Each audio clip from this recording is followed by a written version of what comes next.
사랑하는 성도 여러분, 세상에서 가장 어려운 것이 무엇인 것 같습니까, 여러분? 가장 어려운 게 뭔 것 같아요, 여러분? 뭐 성경에 나와 있으니까 사랑하는 것이라고 해요. 진짜 어려운 게 무엇입니까, 여러분? 말씀대로 네네. 사랑에 비하면요, 다른 것은 다 쉽습니다. 저 목사의 입장으로서 또 정말 솔직하게 얘기하는 거예요. 제가 목사로서 제일 힘든 게요, 사랑하는 거예요. 사랑이 가장 어렵더라고요. 어떤 사람이 위대한 일을 할 수 있습니다. 그런데 위대한 일을 했던 그 사람이요, 사랑에는 실패하는 사람들도 참 많습니다. 왜 그럴까요? 위대한 일보다 뭐 하는 게 더 어렵기 때문입니까? 사랑하는 것이 참 어렵기 때문입니다. 율법을 지키고 정의를 수호할 수 있어요. 옳게 살 수 있어요. 그런데 사랑하는 것은 참 어렵더라고요. 말씀대로 열심히 살아요. 그런데 사랑하는 게 참 어렵더라고요. 우리는 사랑으로 옳은 일을 해야 하고요, 또 사랑으로 진리를 드러내야 함에도 불구하고 옳게는 사는데 사랑하지 못하고 살 때가 너무 많다는 것입니다. 맞는 말을 하는데 말로 사람을 죽일 때가 많죠. 옳은 말을 해요. 그런데 말 한마디 때문에 남이 죽습니다. 진리로 사람을 죽여버리면요, 아무 소용이 없는데 진리라고 하면서 남을 죽일 때가 많다는 것이죠. 그래서 세상 사람들이 예수 믿는 사람들을 독단적이다, 자기밖에 모른다라고 판단할 때가 참 많다는 것입니다. 사랑하는 성도 여러분, 십자가는 무엇입니까, 여러분? 십자가는 무엇인 것 같습니까, 여러분? 바로 사랑입니다. 하나님께서 사랑하셨기 때문에 십자가에서 죽으셨다는 것입니다. 그래서 예수님께서는 십자가를 지기 직전에 유언과 같은 말씀으로 오늘 본문에 보면 뭐라고 말씀하셨습니까? 서로 사랑하라라고 말씀하셨다는 거 잊지 마시길 바랍니다. 지금 우리 교회가 회복해야 할 것은요, 사랑입니다, 여러분. 제가 2월 9일에도 이 본문과 동일한 본문으로요, 작년 2월 9일이죠. 2월 첫째 주에 사랑하라라고, 서로 사랑하라라고 설교한 적이 있습니다. 여러분, 과연 그 설교 후에 여러분은 어떻게 살고 계십니까? 1년이 지났어요. 근데 여러분은 정말 서로를 진심으로, 그냥 겉으로 사랑하는 척 할 수 있어요.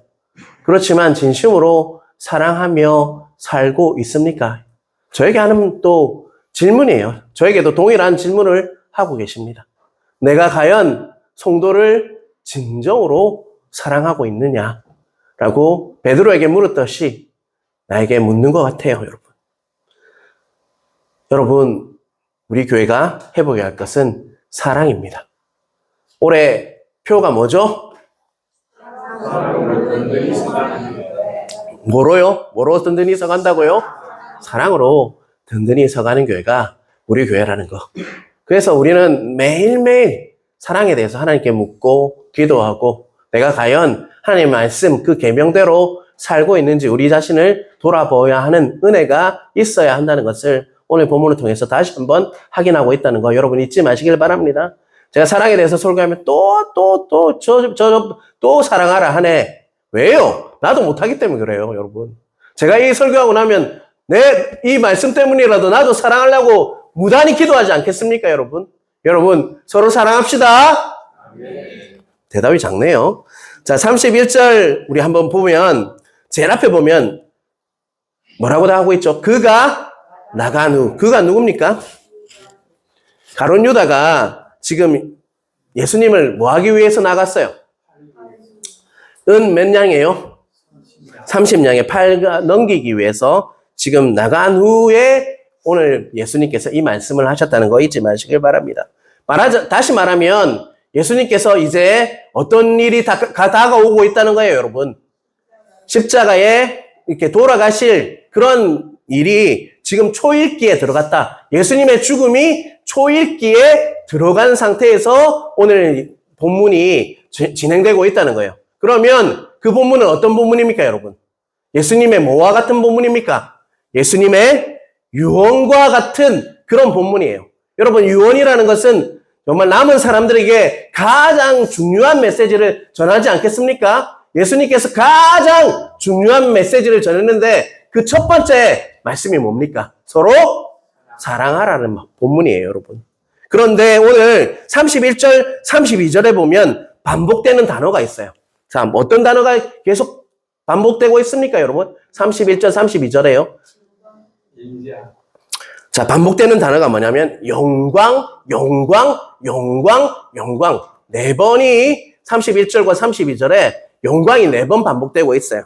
여기서 영광이라는 단어는요, 헬라어로 독사입니다, 독사. 여러분, 뭐, 길거리 다니는 독사 말하는 거 아니에요.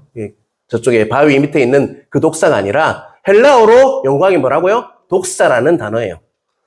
이 영광이라는 단어가 하나님의 간에서 쓰일 때는 어떤 뜻으로 쓰이냐면 바로 그분을 닮았다. 그분에게 정말 그분처럼 되기를 원한다라고 쓸 때 뭐라고 쓴다고요? 영광을 이렇게 영광이라는 독사라는 헬라어를 씁니다.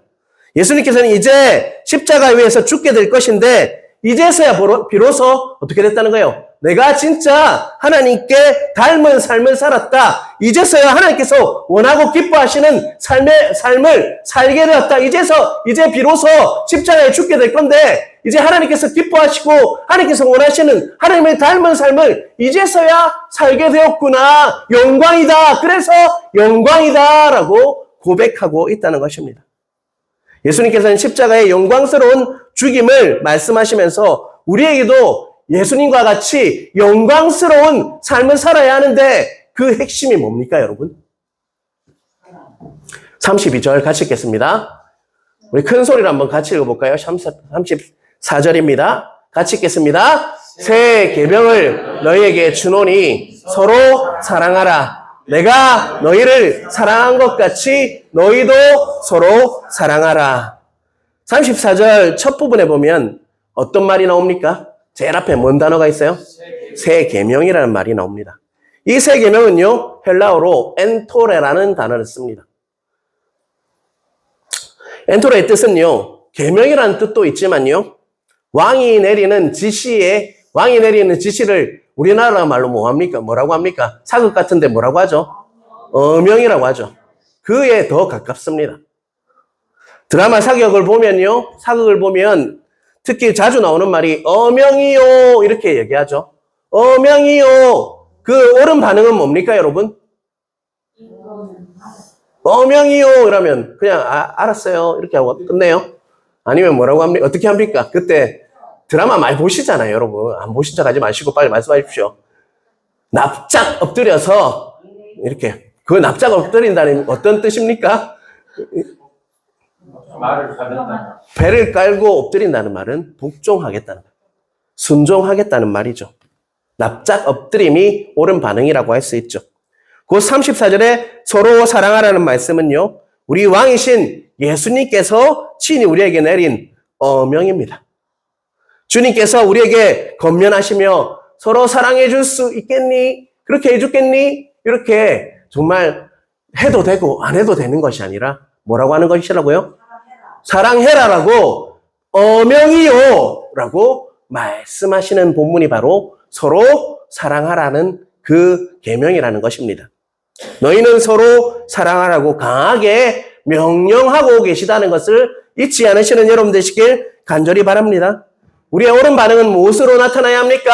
그 말씀에 순종, 복종하는 그 반응으로 가는 것이 옳은 반응이라는 거예요. 우리가 상황이 어떠하건, 우리 마음이 있건 없건, 또 우리 지금 상태가 사랑에 대한 그 상태가 사랑할 수 있는 조건이 되건, 내 마음의 상태가 좋건 나쁘건 간에 그 명령은요, 우리가 당연히 해야 할 그 명령이라는 것을 잊지 않으시는 여러분 되시길 간절히 바랍니다. 그런데요, 우리의 반응은 어떠한가요?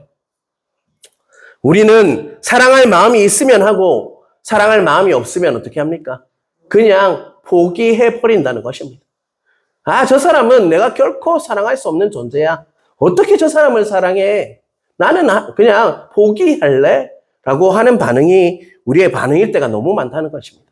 하지만 우리 주님께서는 말씀하십니다. 어명이요. 서로 뭐라고요? 사랑하라 라고 말씀하고 계시다는 것을 잊지 않으시는 여러분 되시길 간절히 바랍니다. 서로 사랑하라 하는 사랑하라는요. 헬라어로 아가파오입니다. 이 단어는 아가페에서 나온 단어라고. 아가페라는 이야기는 많이 들어보셨죠? 아가페라는 이야기를 들어보셨죠? 예. 아가페 사랑은요. 그 반대되는 사랑이 뭡니까? 에로스라는 사랑이에요. 에로스는 어떤 사랑입니까, 여러분? 에로스는 뭐 육신적인 사랑 이런 게 아니라요. 가장 중요한 거, 에로스 사랑의 핵심은요, 조건입니다. 조건에 의해서 결정되는 사랑이 바로 에로스 사랑이에요. 다시 말하면, 내가 먼저 상대를 사랑했으니까 저 사람도 나를 뭐 해줘야 돼요? 그렇죠. 사랑해줘야 돼요. 다 잘 아시네요, 여러분. 상대방의 조건에 매여서 상대방이 사랑할 만하니까 사랑하는 것이 뭐라고요? 에로스 사랑이라는 것입니다. 우리 부부들 잘 알 거예요, 아마. 저도 마찬가지입니다. 네가 그러는데 이러면서 맞죠. 하지만 아가페 사랑은요, 그 조건에 관계없이 사랑하는 것이 진짜 아가페 사랑이다라고 말씀하고 있죠. 상대가 어떠하건 간에 내가 그 사람을 사랑하겠다는 결단이 필요한 것이 바로 아가페 사랑이라고 할 수 있습니다. 다시 말하면 의지가 사랑으로 결정되는 사랑이 뭐라고요? 아가파오. 의지로서 결단하면서 하는 사랑이에요. 조건과 관계없이 이 사람이 어떠해서 이 사람이 어떠하니까 사랑하고 말고 결정하는 것이 아니라 내가 의지적으로 결단해서 하나님께서 사랑하라고 하셨으니까 사랑하는 것이 뭐라고요? 아가파오예요. 아가파오. 여러분 그 사랑을 주님께서는 원하신다는 거예요. 이 조건이 맞으니까 이 사람은 어떠하니까 내가 사랑해. 이 사람이 나한테 잘하니까 사랑하는 그 사랑이 아니라 의지적으로 결단하면서 사랑하는 것이 서로 사랑하라 할 때 그 사랑이라는 것을 잊지 않으시는 여러분 되시길 간절히 바랍니다. 사랑하는 성도 여러분, 이 사랑은 누가 한 사랑입니까, 여러분?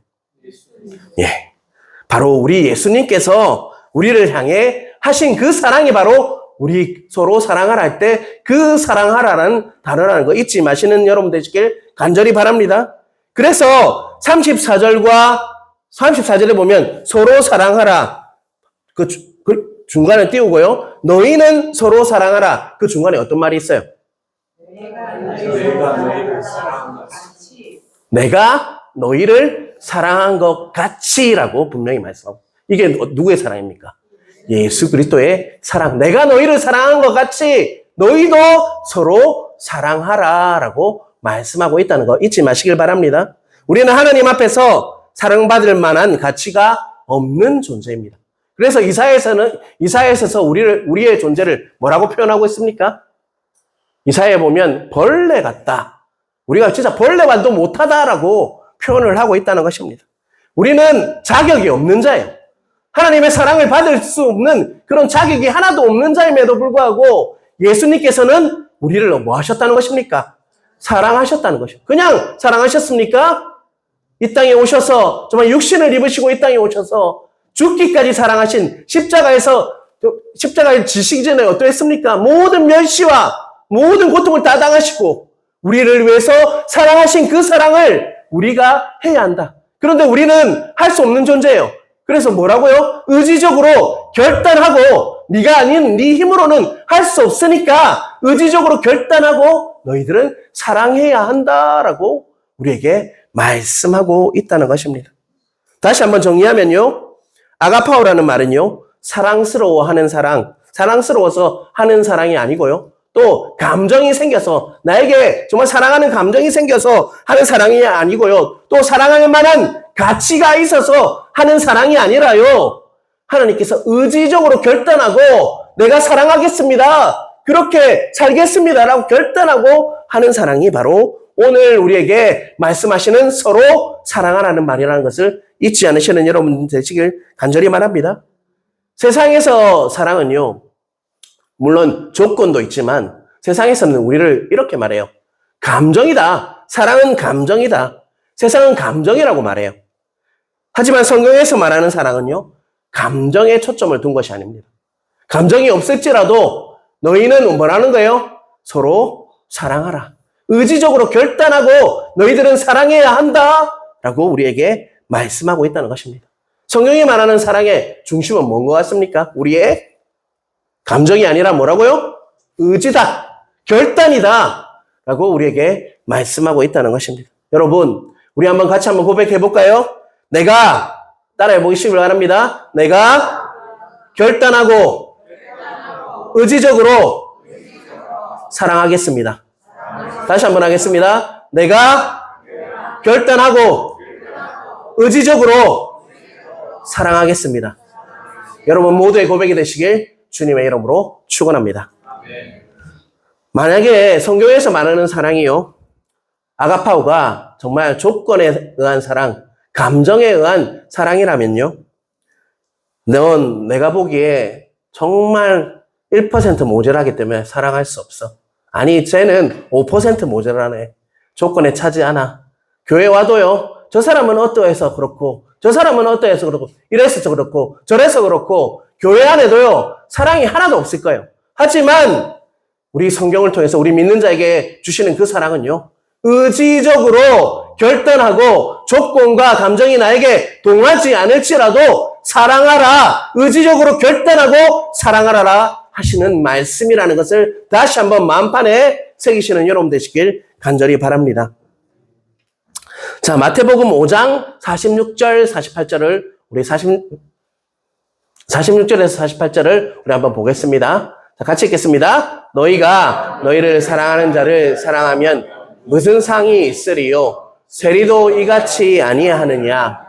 또 너희가 너희 형제에게만 무난하면 남보다 더하는 것이 무엇이냐? 이방인들도 이같이 아니하느냐? 그러므로 하늘에 계신 너희 아버지의 온전하심과 같이 너희도 온전하라. 이방인과 같이 똑같이 사랑하면 안 된다는 거예요. 조건과 감정, 마음이 동해서 저 사람이 나를 사랑하니까 진짜 사랑하는 거, 그렇게 사랑하면 안 된다라고 이야기하시면서 48절은 뭐라고 말씀하십니까? 아버지의 온전하심과 같이 너희도 온전하라라고 말씀하고 있죠. 여기서 온전하라는 뜻은 무엇일까요, 여러분? 서로 사랑하라는 뜻이에요, 여러분. 이방인같이 서로 조건이 맞아서 하는 사랑, 내 감정이나 나하고 잘 맞으니까, 나하고 친하니까 하는 사랑은 온전하지 못한 사랑이에요. 그런 사랑이 아니라 조건과는 관계없이, 내 감정과는 상관없이, 내가 어떠하건 간에 상관없이 결단하고 의지적으로 사랑할 때 너희도 뭐 하게 된다는 거예요? 온전해진다 라고 말씀하고 있다는 것이요. 여러분, 우리가 앞에서 보았는데요, 본문에서 오늘 32절과 33절에 반복되는 단어가 뭐였었죠? 영광이란 단어였죠. 여기서 너희도 온전하라는 뜻은요, 영광과 같다고 여겨되려는 그런 단어입니다. 우리가 결단하고 의지적으로 사랑할 때 주님께서 비로소 뭐 한다는 것이에요? 영광을 받을 수 있다! 라고 우리에게 말씀하고 있다는 거 잊지 마시길 바랍니다. 우리는 뭐 돌리기 위해서 우리 예배를 드리고 있습니까? 하나님께 영광 돌리기 위해서 예배를 드리고 살고 있습니다. 그런데 우리가 영광 돌리기, 온전한 삶을 살기 위해서는 서로 뭐 할 때입니까? 사랑할 때요. 미워하고 죽이고 싶고 막 이런 게 아니라 정말 사랑할 때 우리가 그 하나님께 온전한 영광을 드리는 삶을 살아갈 수가 있다라는 것입니다. 오늘 예배를 통해서 여러분 그 마음이 회복되시길 주님의 이름으로 축원합니다. 자, 그렇다면 우리가 결단하고 의지적으로 사랑하려고 하는데 조금 막연하지 않습니까? 지금 우리가 어떻게 해야 할지 구체적으로 몇 가지만 보기를 원합니다. 자, 요한일서 2장 9절 10절 제가 읽겠습니다. 여러분 눈으로 한번 잘 따라와 주시길 바랍니다. 빛 가운데 있다 하면서 그 형제를 미워하는 자는 지금까지 어둠에 있는 자요. 그의 형제를 사랑하는 자는 빛 가운데 거하여 자기 속에 끄리낌이 없으나 그의 형제를 미워하는 자는 어둠에 있고 또 어둠에 행하여 그 갈 곳을 알지 못하나니 이는 그 어둠이 그의 눈을 멀게 하였음. 9절 10절을 미워하는 자는 어디에 있다고 이야기하고 있습니까 지금? 예, 계속 반복되는 말이 어둠에 있는 자이죠. 사랑하는 자는 그에 반해서 어디에 있습니까 여러분? 빛의 세상에 빛에 있는 자죠. 빛 가운데 있는 자가 뭐 하는 자입니까 여러분? 사랑하는 자예요. 그래서 빛 가운데 있기 때문에 정말 사랑하는 자는, 빛 가운데 있는 자는 남을 정말 미워할래야 미워할 수 없는 자가 빛 가운데 사는 사람이에요. 여러분 마음에는 정말 그런 빛 가운데 사는 것 같습니까? 아니면 아직도 어둠에 익숙해 있는 것 같습니까, 여러분? 다시 한번 자신을 돌아보시는 은혜가 있길 간절히 바랍니다. 여러분, 아직도 남을 미워하고 시기하고 질투하고 정말 그런 마음이 있다면요, 아직도 여전히 어둠 안에 있는 것과 같다라고 오늘 본문은 우리 안에 말씀하고 있다는 것입니다. 우리는요, 그래서 빛 가운데 있는 사람은 미워할래야 미워할 수가 없다고 말씀드렸잖아요. 그래서 우리가 연습을 해야 돼요. 뭐 하는 연습을 해야 할까요? 사랑합니다요. 그 말이에요. 미워하지 않는 연습을 해야 돼요. 뭐라고요? 미워하지 않는 연습을 해야 한다는 것이죠. 사랑이라는 것은 여러분 어떻습니까? 뭐를 통해서 이루어집니까? 사랑. 관계예요, 관계. 관계죠. 서로 사랑하는 이렇게 존재가 되기 위해서는 뭐가 있어야 됩니까? 서로 간에 관계가 있어야 돼요. 그런데요, 사랑을 가장 방해하는 것이 뭔지 압니까? 오해입니다, 오해.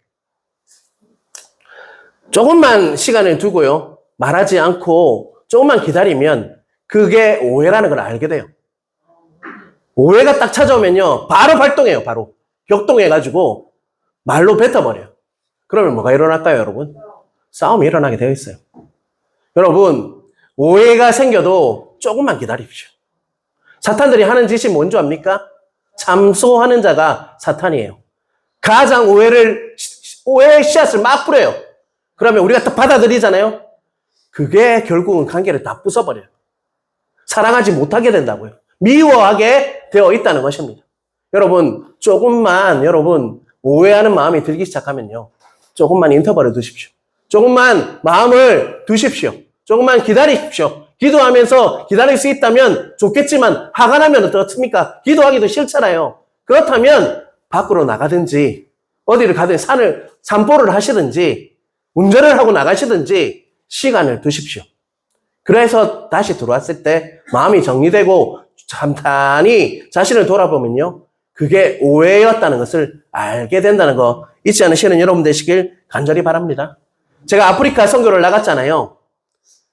제일 사탄들이 뿌리는 씨앗이 오해였어요. 내 옆에 있는 동역자도 오해하게 만들고, 그 나라의 이슬람의 문화도 오해하게 만들고, 결국 그 사람들을 어떻게 하게 됐을까요? 미워하게 되더라고요. 그런데 시간을 찬찬히 돌아보니까요, 그게 오해였다는 것을 알게 되었다는 것입니다. 여러분, 우리는 서로 사랑하기 전에요, 뭐 하는 연습을 해야 한다고요? 미워하지 않는 연습을 해야 한다는 거 잊지 않으시는 여러분 되시길 간절히 바랍니다. 첫 번째로 그 미워하지 않는 연습의 일환으로 여러분, 우리는요, 미워하는 미움을 합리화해서는 안 된다는 거예요. 첫 번째 뭐라고요? 미워하지 않는 연습을 하기 위해서 미움을 합리화하면 안 된다. 다시 한번 말씀드립니다. 미움을 합리화하면 안 된다. 내가 저 사람을 미워하는 이유는요, 저 사람이 이런저런 이유 때문에, 저렇기 때문에 미워할 수밖에 없잖아. 이게 뭡니까? 합리화예요. 저 사람은 저렇게 하니까, 나한테 행동을 하니까, 말을 저렇게 하니까 미워할 수 없잖아. 이건 뭐라고요? 미움의 합리화라는 것입니다. 오직 그 상대방을요, 판단할 수 있는 분은 누구십니까, 여러분? 누구라고요? 판단할 수 있는 분은 목사입니까? 하나님이신 걸 알고 계십니까? 그런데 그 영역을 뛰어넘는 건 뭡니까, 여러분? 교만이에요, 교만. 교만이 패배의 지름길인 거 아시죠? 여러분 합리화하시면 안 됩니다. 저러니까 내가 미워하지. 이 마음을 버리시길 바랍니다. 두 번째로, 그 미움의 감정을 뭘로 내뱉으면 안 될까요? 말로 내뱉으면 안 됩니다. 미워하지 않는 연습, 첫 번째는 미움을 합리화하면 안 되고요. 두 번째는 말로 내뱉지 마십시오. 말은 합정의 기능이 있습니다. 내가 말하면요, 진짜 그렇게 돼요. 내가 미워하는 감정이 조금 올라왔는데 인터벌을 두고 조금만 참으면 되는데 말로 내뱉는 순간 그 사람을 진짜 미워하게 되어 있다는 것입니다, 여러분. 말로 내뱉지 마십시오. 말에는 뭐 어떤 기능이 있다고요? 확정하는 기능이 있다는 거예요. 예수님께서, 우리 하나님께서 이 땅을, 삼위일체 하나님께서 이 땅을 만드실 때 뭘로 이 땅을 만드셨습니까? 말로 하셨다고요. 그래서 우리에게 말을 내뱉는 순간 그 마음이 확정돼 버려요. 조금 미워하는 마음이 있었는데 다른 사람에게 내가 이 말을 내뱉는 순간 내 스스로 이렇게 푸념하는 말로 내뱉는 순간 그 미움이요 확정되어 버리고 만다는 것입니다. 여러분 정말 미칠 것 같고 정말 미워서 미칠 것 같고 이렇게 그런 마음이 들면요 말로 내뱉지 말고 어떻게 해야 될까요? 또 밖으로 나가시든지 드라이브 운전을 하시든지 여러분 좋아하시는 것도 있죠. 음악을 듣든지 조금 인터벌을 두시길 바랍니다. 그렇지 않으면요 내가 말로 내뱉으면 진짜 미워하게 되어 있어요. 부부싸움 할 때 그렇지 않습니까? 감정이 올라오면 내 안에 있는 그 없는 말도 막 하게 돼 있잖아요. 그러면 진짜 미워져요. 그렇지만 참고 밖에 나가버리면 그게 해결된다고요. 우리 친구 중에 목사가 또 제주도에 한 명 있어요. 그 친구는 싸울 때마다 어떻게 하는 줄 아십니까? 무조건 차를 몰고 제주도를 한 바퀴 돈대요. 참 부럽죠, 여러분?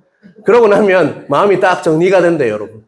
그래서 미워하는 마음이 확전되지 않고 오해였구나 라는 것이 풀리게 된다는 것을 잊지 마시기 바랍니다. 여러분 마지막으로 정말 기억해야 할 부분이 있습니다. 자, 요한복음 14장 15절 16절 한번 같이 읽어보겠습니다. 너희가 나를 사랑하면 나의 계명을 지키리라. 내게 아버지께 구하겠으니 그가 또 다른 보혜사를 너희에게 주사 영원토록 너희와 함께 있게 하리니. 아니, 너무 앞서가시네요. 서로 사랑하는 계명을 지키기 위해서 이 말씀을 주셨어요. 사랑하면 나의 계명을 지키리라 하시고요. 16절에 어떤 분을 소개하고 계십니까? 예수님께서는 보혜사, 또 다른 보혜사. 자신이 보혜사이기 때문에 또 다른 보혜사가 있다는 말이에요. 그게 누굽니까, 여러분? 성령님이에요, 성령님. 성령 하나님이 또 다른 보혜사다라고 말씀하고 있어요. 너희들이 사랑하려면 너희들 아직 실력이 안 된다. 그래서 내가 또 다른 보혜사를 너에게 주사 영원토록 너희와 함께 있게 하리니. 영원토록 뭐 한다고요?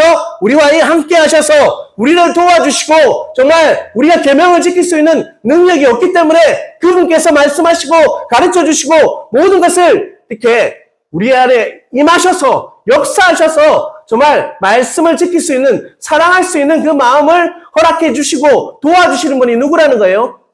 성령 하나님이라는 것입니다. 우리에게는 실력이 없습니다. 제가 조금 전에도 이야기했잖아요. 우리 안에는 그런 능력이 없어요. 하지만 하나님께서 도와주셔야 안 된다고 제가 설교 초대에 말씀드렸죠. 그런데 그분이 누구 안에 있습니까? 내 안에 계시다는 거 잊지 마시길 바랍니다.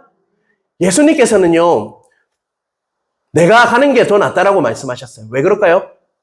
예수님께서는 육신으로 오셨어요. 그렇다 보니까 우리 곁에 있을 수 있어요. 하지만 예수님께서 가시고 보내신 그 성령님은 어디에 있습니까? 우리 깊은 처소 안에 계시다는 것을 믿으십니까? 그래서 우리가 어디를 가나 그 성령님은 나와 지금 동행하고 계시다는 것을 잊지 않으시는 여러분 되시길 간절히 바랍니다. 그분께서 모든 것을 가르쳐 주시고 모든 것을 깨닫게 해주시는 성령님을 잊지 마시길 바랍니다.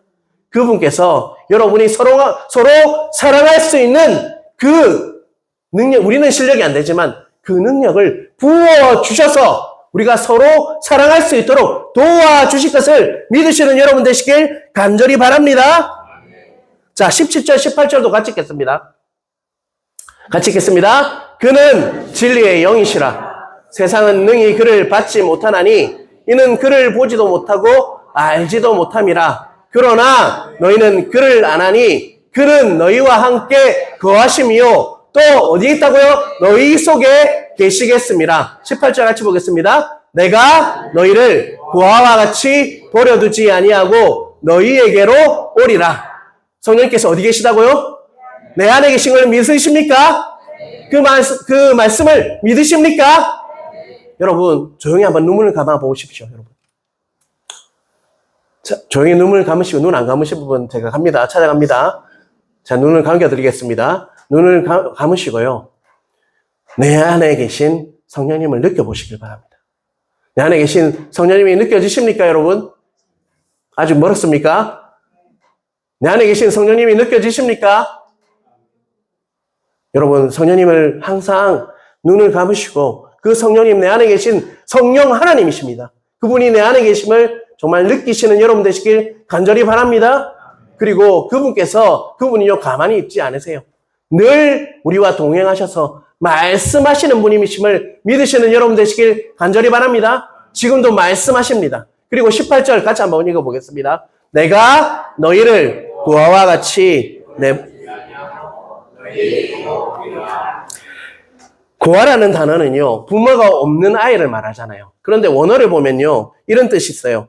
항폐한, 적막한, 버려진, 또 외로움이라는 그 뜻이 있어요. 뭐라고요? 항폐하고, 적막하고, 버려지고, 외로운 그 상태를 바로 고아와 같이 버려두지 않겠다. 여러분, 이렇게 말씀하고 있어요. 근데 이 말씀을 묵상하는데요, 우리가 남을 미워하고 사랑하지 못한 채 있으면 꼭 고아와 같이 되더라고요. 내 마음이 항폐해지고 적막해지고 버려지고 어려우면 제가 설교를 전할 때도 제가 우리 아내와 관계가 안 좋아지잖아요. 그러면 마음이 공허해요. 설교를 전하고 있지만 내가 스스로 못하니까 마치 지옥과 같은 고아와 같은 그런 상태로 내버려 두더라고요. 그렇지만 내가 다시 하나님의 은혜로 그 사랑을 회복할 때 우리는요, 진정한 그런 은혜를 누리며 사랑을 누리면서 살아가게 되더라고요. 그런데 18절을 약속하고 계십니다. 내가 너희를 뭐와 같이 버려두지 않는다고요? 고아와 같이 내버려두지 않는다. 너희들이 미워하는 상태로 내가 너희들을 내버려두지 않겠다라고 약속하고 있어요. 그것을 도와주시는 분이 누구라고요? 성령 하나님이라는 것을 믿으시는 여러분 되시길 간절히 바랍니다. 미워하는 마음이 들 때마다, 남을 시기하는 마음이 들 때마다, 질투하는 마음이 들 때마다 누구를 찾으셔야 될까요? 내 안에 계신 성령님과 깊이 교제하시면서 그분께 도와주십시오. 나를 고아와 같이 내버려 두지 마십시오. 정말 내가 정말 천국을 이 땅에서도 누리기를 원합니다. 남을 서로 사랑함으로 천국을 누리기 원합니다. 그 고백이 여러분의 고백이 되어서 정말 우리 공동체가 또 내 가정이 우리 직장이 하나님이 말씀하신 대로 서로 사랑함으로 천국을 누리며 고아와 같은 상태가 아니라 천국을 누리시며 이 땅에서도 기쁨과 감사를 누리는 은혜가 각자에게 있으시길 주님의 이름으로 축원합니다.